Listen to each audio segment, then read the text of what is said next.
Advance educational institutions के प्रांगण में आप सभी का हार्दिक स्वागत और अभिनंदन है। हम सब यहाँ 12th वाले बच्चों का प्रतिभा सम्मान समारोह के लिए यहाँ पर एकत्रित हुए हैं।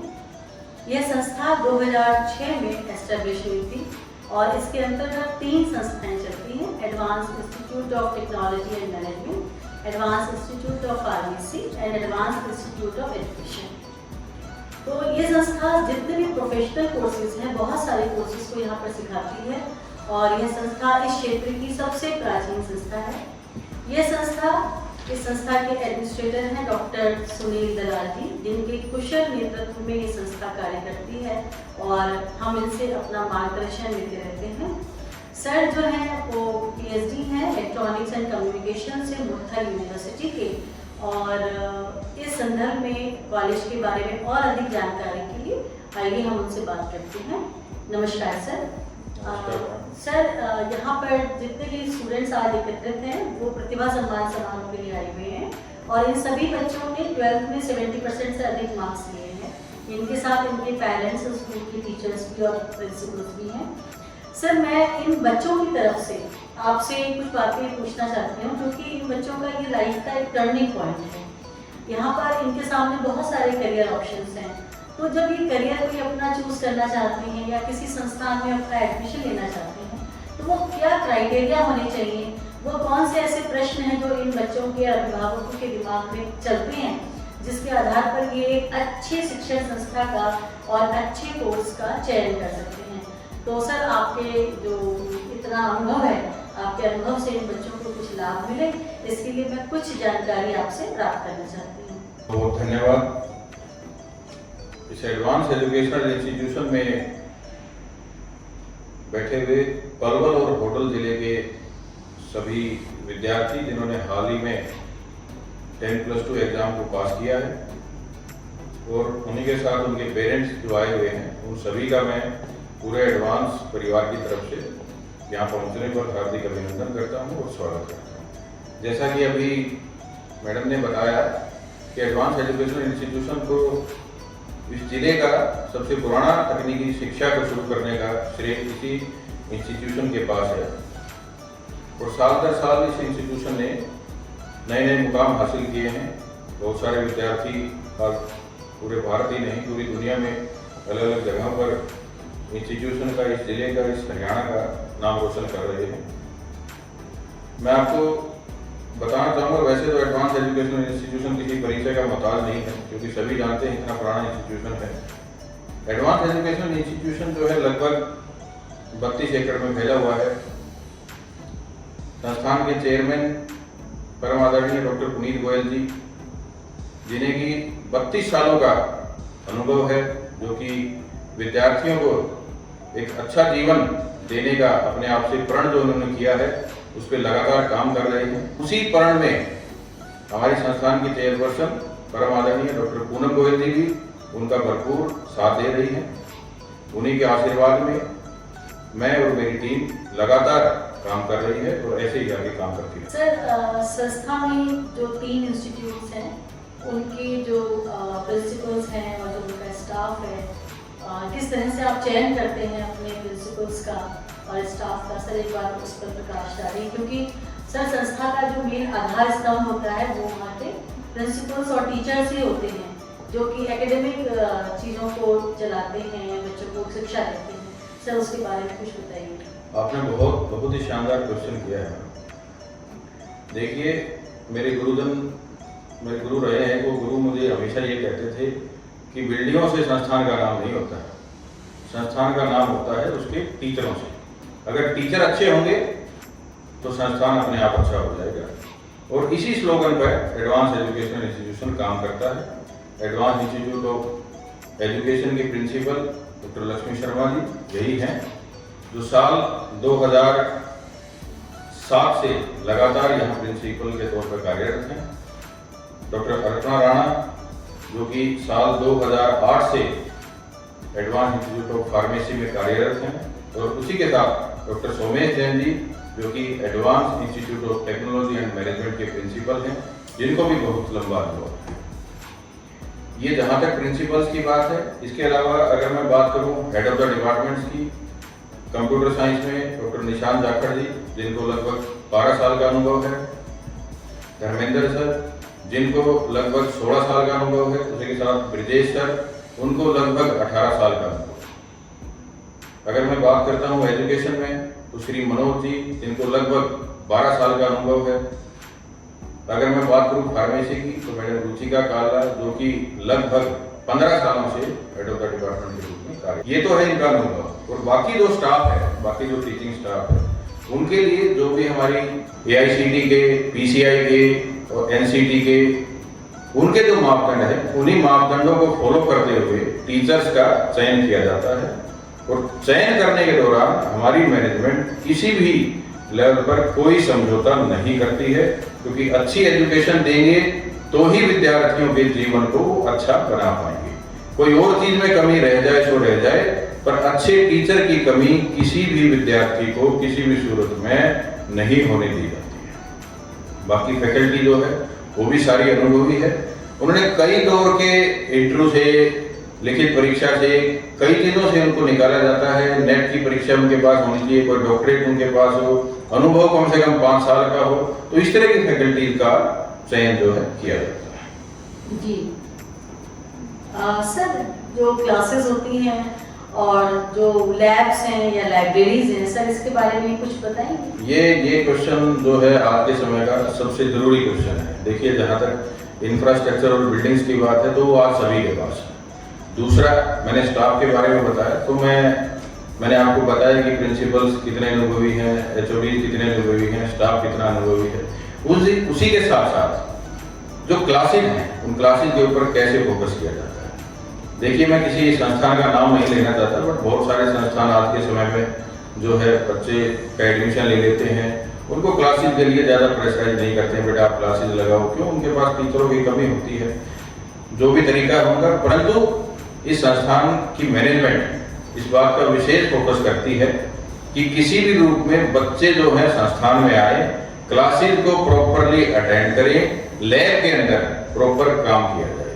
मैं आपको लैब के बारे में बताऊं कि मैं चैलेंज करता हूं कि इस जिले के अंदर, इस जिले में जितनी लैब और जो लैब के अंदर जो सुविधाएं जो होनी चाहिए, जो इक्विपमेंट्स हैं, नए इक्विपमेंट्स हैं, वो सारे के सारे एक संस्थान में अगर आपने कहीं देखने हैं तो सिर्फ एडवांस एजुकेशनल इंस्टीट्यूशन है। तीनों कॉलेज की मैं बात कर रहा हूँ, तीनों कॉलेज के अंदर आपको ऐसा मिलेगा। कुछ और मैं इसमें ऐड करना चाहूंगा। मैं अगर मैं लाइब्रेरी की बात करता हूँ, तो हमारे पास तीनों कॉलेज में मिलाकर लगभग 1 लाख से ऊपर किताबें हमारे पास लाइब्रेरी इसीलिए उन बच्चों को बुक बैंक की सुविधा दी गई है, ताकि बच्चों को बाहर से किताबों का बोझ ना पड़े और वो हर सेमेस्टर की पूरी जितने उसके सब्जेक्ट हैं, 6 सब्जेक्ट हैं, 6 की 6 जो है वो यहाँ से बुक्स ले लें और सेमेस्टर जब उनका खत्म होता है वो बुक वापस करें और अगले सेमेस्टर की किताब ले लें। तो इस तरह का जो है प्रक्रिया जो है मैनेजमेंट के द्वारा बनाई गई है, और उससे मैं समझता हूँ सभी विद्यार्थी और सभी स्टाफ बड़ा खुश है। जी सर, जैसे आपने बोला ना कि पुस्तकें तो पूरे साल के लिए या पूरे सेमेस्टर के लिए बच्चों को यहाँ से अवेलेबल हो जाती हैं। इससे ना अभिभावकों को बहुत राहत मिलेगी, क्योंकि किताबें बहुत महंगी हो गई हैं। तो इस हिसाब से तो सर इसमें एक चीज और ऐड करना चाहूँगा कि किताबें, ऐसा नहीं है कि किताबें भाई कभी पहले भी हों और वो आज भी वही किताबें रखी हों। समय समय के अनुसार जो एडवांसमेंट होती है, नए राइटर्स की जो बुक्स आती हैं, वो सारी बुक्स हम समय समय पर ऐड करते रहते हैं, ताकि बच्चों को नई किताबें मिलती रहें। ऐसा नहीं कि भाई आपने 2012 में बुक ली थी वही बुक रखी है, नहीं। जो लेटेस्ट राइटर के द्वारा अगर आज 2022 में बुक लिखी गई है, तो वो हम अपनी लाइब्रेरी को समय समय पर उसके अंदर एडवांसमेंट कराते रहते हैं, ताकि बच्चों को अच्छी शिक्षा, अच्छी किताबें मिल सकें। जी सर, जैसे कि ये संस्था जो है इसमें को एजुकेशन है, गर्ल्स और बॉयज दोनों पढ़ते हैं, तो सर डिसिप्लिन के रिगार्डिंग आपने क्या व्यवस्था कर रखी है संस्था में? देखिए, डिसिप्लिन की अगर मैं बात करूँ तो डिसिप्लिन के मामले में हमारा सिर्फ एक ही रवैया है कि discipline is must. Without discipline no one can do. Discipline की अगर मैं बात करता हूँ तो हमने 4 DP जो है संस्थान में लगा रखे हैं, जिनका काम है डिसिप्लिन को मेंटेन करना। जो गेट से लेकर और पीछे जो लास्ट हमारा advance institute of pharmacy college है, वहां तक उनको जगह दी गई है। अलग अलग जगह पे वो रहते हैं, पूरे दिन राउंड रहते हैं। गार्ड हैं, उसके बावजूद भी अगर कोई घटना हो जाती है किसी भी प्रकार की, तो तुरंत उस पर कमेटी बनाई गई है प्रिंसिपल्स की, सीनियर स्टाफ मेंबर्स की। जो भी उचित डिसीजन होता है तुरंत प्रभाव से माता पिता को, उनके माता पिता को बताना, उनको बुलाना, किस प्रकार का उनके ऊपर एक्शन लेना है वो तुरंत किया जाता है। तो डिसिप्लिन का जहाँ तक सवाल है तो निश्चिंत रहें, डिसिप्लिन की जिम्मेवारी 100% हमारी है इस इंस्टीट्यूट के अंदर पैर रखें। जी बहुत बढ़िया सर। सर किसी भी संस्था की जो मेन जो एक क्राइटेरिया होता है वो होता है कि वहाँ के जो स्टूडेंट्स हैं कि वो पढ़ाई में कैसे अव्वल आए हैं, या उन्होंने अपने यूनिवर्सिटी लेवल पे संस्थान का किस प्रकार से नाम रोशन किया है। क्योंकि हर पेरेंट यही चाहता है कि जो बच्चा यहाँ पढ़े उसको इस प्रकार से शिक्षा मिले कि वो आगे भी अपना नाम रोशन करे। तो सर थोड़ा सा इसके ऊपर जानकारी अगर आप अभिभावकों को दें तो अच्छा नहीं। देखिए, मैं आपको बताना चाहूँगा, जो संस्था के अंदर जो तीनों इंस्टीट्यूट्स हैं, अगर उन तीनों इंस्टीट्यूट के रिजल्ट का हम आकलन करते हैं, तो यूनिवर्सिटी टॉपर्स मैं कहूँ जैसे YMCA यूनिवर्सिटी, पंडित BD शर्मा यूनिवर्सिटी या CRSU डीन यूनिवर्सिटी, इन तीनों यूनिवर्सिटी से हमारे तीनों इंस्टीट्यूशन सेग्रीगेटेड हैं। अभी रिसेंटली मैं आपको बताता हूँ कि MCA के अंदर YMCA यूनिवर्सिटी में टॉप 10 स्टूडेंट्स AITM कॉलेज के थे। उसी के साथ साथ हमारी छात्रा चंचल, जिसने कि CRSU डीन यूनिवर्सिटी के अंतर्गत जितने कॉलेज हरियाणा में आते हैं उसमें और हरियाणा में दूसरी रैंक प्राप्त की। इसी प्रकार से अगर मैं फार्मेसी की बात करता हूँ तो वहां भी विद्यार्थी ऐसे हैं जिन्होंने अलग अलग स्थानों पर यूनिवर्सिटी लेवल पर संस्थान का जिले का नाम रोशन किया है।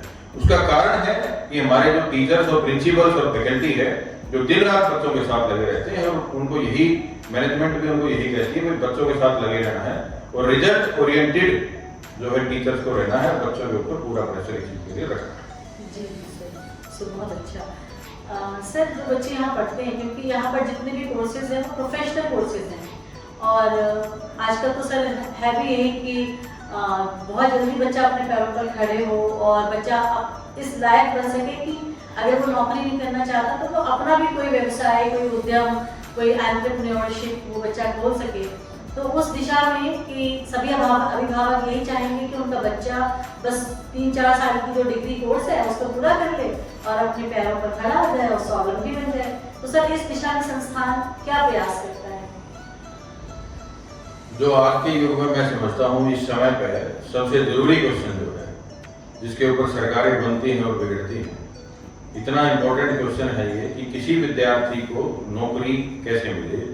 सिर्फ कोर्स में दाखिला लेने से विद्यार्थी नौकरी के लायक बिल्कुल नहीं होता है, ये बिल्कुल आपने सही बात की है। प्रोफेशनल कोर्स है, प्रोफेशनल कोर्स के साथ साथ बच्चे के अंदर और भी बहुत सारी चीजें डेवलप होनी चाहिए समय समय के अनुसार, तभी वो बच्चा रोजगार के लायक हो पाएगा। उसी कड़ी में हमारी शुरुआत जो होती है प्रिंसिपल से, इतना अनुभवी प्रिंसिपल, इतना अनुभवी स्टाफ, इतना अनुभवी लाइब्रेरी जिसके अंदर लाखों किताबें हैं, जो हमारा बच्चे के लिए हम अभी मैं रिसेंट का आपको एक बताता हूँ, तो हमने रिसेंटली एक नियुक्ति प्लेसमेंट ड्राइव कराई थी, क्योंकि हम हर साल कराते हैं। रिसेंटली मैं इसलिए बता रहा हूँ आपको क्योंकि अभी अभी हमारे यहाँ के लगभग 100 के करीब बच्चे जो है प्लेस हुए थे अलग अलग कंपनी। तो लगभग 25 कंपनियों ने इस संस्थान के अंदर आए थे, तीनों कॉलेजेस के लिए आए थे, और उन्होंने यहाँ बच्चों के इंटरव्यू लिए, स्किल्स को जाना, और उन्होंने लगभग 100 बच्चों का चयन उसके अंदर किया है। उसके साथ साथ मैं आपको एक बात और बताना चाहूँगा कि ये इंस्टीट्यूट बच्चों को सिर्फ ये नहीं है कि आप तैयारी करिए या सिर्फ ऐसा करिए जब आपकी प्लेसमेंट है। प्लेसमेंट के लिए 2 महीने तक फ्री ऑफ कॉस्ट इंस्टीट्यूट के बच्चों को पढ़ाने के लिए स्टाफ की ड्यूटियां लगाई जाती हैं, प्रिंसिपल्स की इन्वॉल्वमेंट रखी जाती है। पूरा 2 महीने का शेड्यूल होता है, किसी बच्चे को कोई छुट्टी अलाउड नहीं होती है एक्सेप्ट संडे, लगातार क्लासेस चलती हैं। और हम बच्चों को ये एहसास जरूर करा देते हैं कि इस कैंपस प्लेसमेंट ड्राइव में चाहे इन 100 बच्चों का सिलेक्शन हो जाए, जो बाकी बच्चे जो बचते हैं वो इस लायक जरूर हो जाते हैं कि वो कहीं जाके इंटरव्यू फेस करेंगे, और जो एक अंदर की हेजिटेशन है वो हेजिटेशन उनकी खत्म हो जाती है। ये प्रयास हमारी मैनेजमेंट का पुरजोर तरीके से होता है, और हम इस प्रयास पे और ज्यादा इसमें अमेंडमेंट करके इसको और ज्यादा बढ़ाएंगे। मैं आपको एक चीज और बताऊंगा, इस बार जो हमने नियुक्ति प्रोग्राम किया था 1000 से ऊपर उसके अंदर बच्चों ने अपना जो है एक इंटरव्यू दिया था, कंपनी के सामने पेश किया था। मेरे पास खुद बच्चों ने आगे मुझे ये कहा था, सर इतना बढ़िया प्लेसमेंट ड्राइव हमने इस जिले में देखा नहीं है। अच्छी अच्छी कंपनियां हमने बुलाई थी, अमृता हॉस्पिटल हमने फार्मेसी के लिए बुलाया था, एपेक्स हॉस्पिटल बुलाया था, कुकूज फार्मा बुलाई थी, एमबी के लिए हमने बैंक बुलाए थे, जो है बीएड के लिए हमने जो पलवल और होडल के और आसपास के एरिया के जो अच्छे अच्छे स्कूल हैं उन स्कूल्स को हमने जो है इसके अंदर इनवाइट किया था। कंप्यूटर साइंस के लिए सेटपा कंपनी को हमने बुलाया था, A1 ट्यूब टेक्नोलॉजी, अनेकों कंपनियों को हमने अपने संस्थान में बुलाया था। जी सर।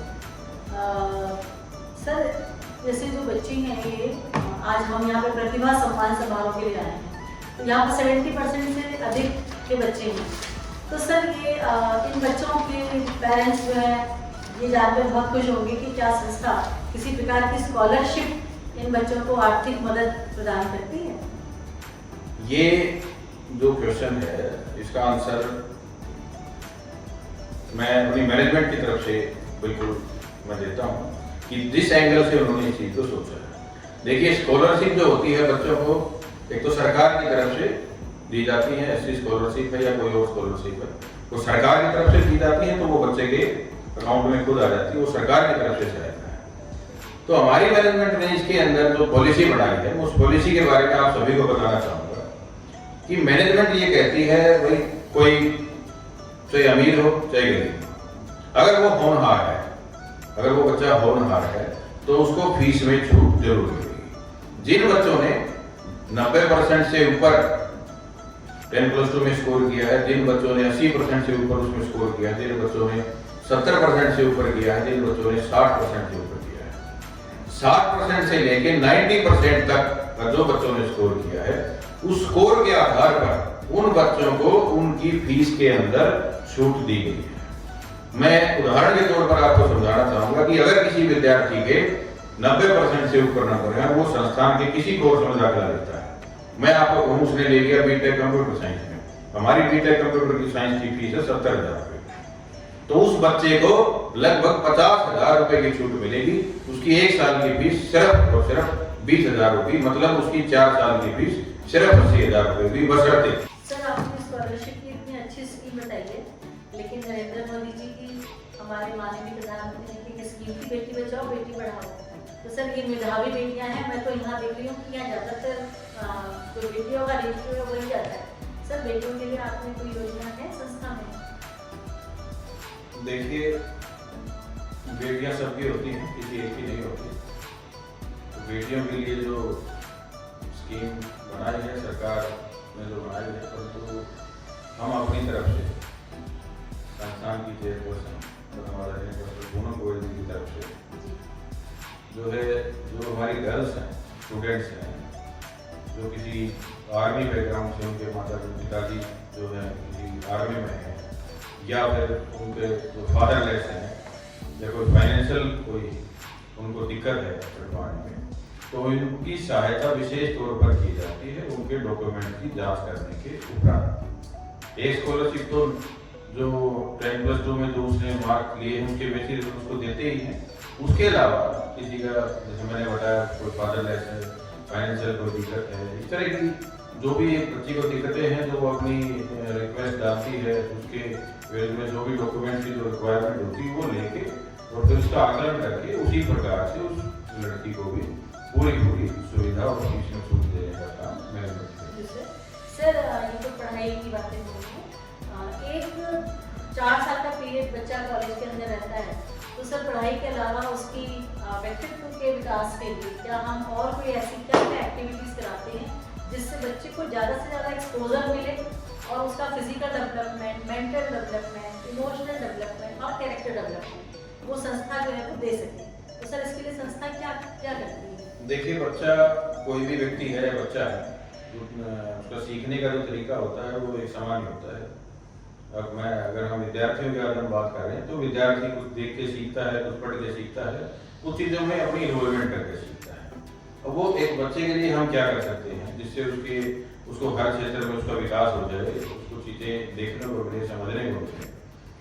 बाहर से किसी अच्छे पर्सन को बुला के उनके विचार बच्चों के आगे रखना, जैसे वाइस चांसलर को बुलाना, कभी रजिस्ट्रार ऑफ यूनिवर्सिटीज को बुलाना, और कोई अच्छी फैकल्टी है कहीं उनको बुलाना, समय समय पर IAS डिप्टी कमिश्नर पलवल हैं कोई और से उनको बुलाना, SP IPS को बुलाना, ADC पलवल या कहीं और से ADC को बुलाना, SDM, इस तरह के जो जिन्होंने सफलता के झंडे अपनी पढ़ाई के बल पर जो मुकाम अपना जो बच्चा चाहता है वो पाना चाहता है, जो उन्होंने मुकाम हासिल किया है, तो ऐसे इनको हम समय समय पर बुलाकर और बच्चों के सामने इनके विचार, उनको मोटिवेशन के लिए हम समय समय पर बुलाते रहते हैं। दूसरा, बच्चे अब प्रोफेशनल कोर्स की अगर हम बात करते हैं, मैं फार्मा की बात करूँ या बीटेक की बात करूँ या BCA की बात करूँ, तो उन बच्चों को इंडस्ट्रियल विजिट करके ही बच्चों को ये पता लगेगा इंडस्ट्रीज में कैसा माहौल होता है, वो अंदर से कैसे होती हैं, कैसे उनमें काम किया जाता है। तो हर सेमेस्टर में बच्चों को हर कॉलेज के लिए 3 इंडस्ट्रियल विजिट्स का जो है फिक्स प्लान है, तो उसको पूरा फॉलो किया जाता है। उसी के साथ साथ जो BEd के विद्यार्थी हैं उनके स्कूलों में इंटर्नशिप का की जाती है। उस इंटर्नशिप में बच्चा अलग अलग स्कूलों में जाता है और स्कूलों में जाके बच्चा अपनी टीचिंग स्किल्स को और निखारने की कोशिश करता है, ताकि BEd का कोर्स पूरा होने के बाद भी बच्चा जो है अच्छी जगह प्लेस हो। उसी के साथ साथ बच्चों के एजुकेशनल टूर्स जाते हैं, कभी जयपुर भेज दिया, कभी बद्दी है जैसे हिमाचल में, वहाँ भेजते हैं, बहुत सारी कंपनीज है वहाँ फार्मा की, वहाँ भेजते हैं। गुरुग्राम भेजते हैं जहाँ हमारी IT की कंप्यूटर साइंस की कंपनियाँ हैं, वहाँ समय समय पर विजिट होता है। दूसरा, बच्चों के लिए अलग अलग टूर, जैसे कभी मनाली है, कभी और कहीं है हिमाचल में या इधर राजस्थान में, समय समय पर वो जाते रहते हैं।